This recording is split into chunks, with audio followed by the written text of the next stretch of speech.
হাতি বাবা হাতি বাবা আই যা এদিকে বাবা, দেখো না দেখো না দেখো না।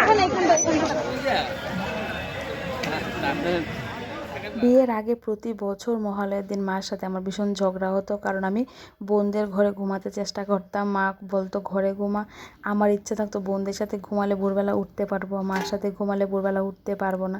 4টা 3টার সময় উঠে বেরিয়ে যেতাম, মানে ওই ব্যাপারটাই ছিল আরেক রকম। আর বিয়ের পর ব্যাপারটা অন্যরকম হয়ে যায়, তখন ঘুরে এসে ঘুমিয়ে থাকতাম। আর এখন ঘুরে এলাম, এসে ঘরের কাজে লেগে পড়লাম, স্নান পুজো করে দিয়ে দিলাম বাবুকে।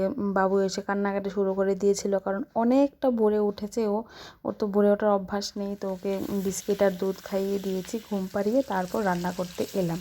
আর ঘরে আজকে এত কাজ ছিল, আমি এসে তাড়াহুড়ো, মানে আমি কোনো কাজ ঠিক করে করতে পারছিলাম না। তো অনেক দিন ধরে কাতল মাছ টমেটো আলু দিয়ে রান্না করার খুব ইচ্ছে ছিল, তো এটা রান্না করিনি। আমি বেশিরভাগ পেঁয়াজ দিয়ে করি, আমার হাজব্যান্ড একটু পেঁয়াজ দিয়ে খেতে ভালোবাসে।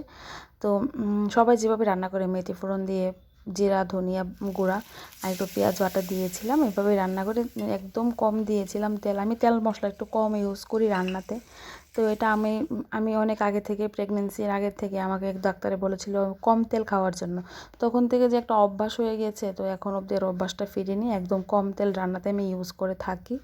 তো ব্যাপারটা এত খারাপ না, আমি মনে করি তেল কম খাওয়া তো ভালো। আজকের ভিডিওটা কেমন লাগলো জানাবেন। Tata, good night.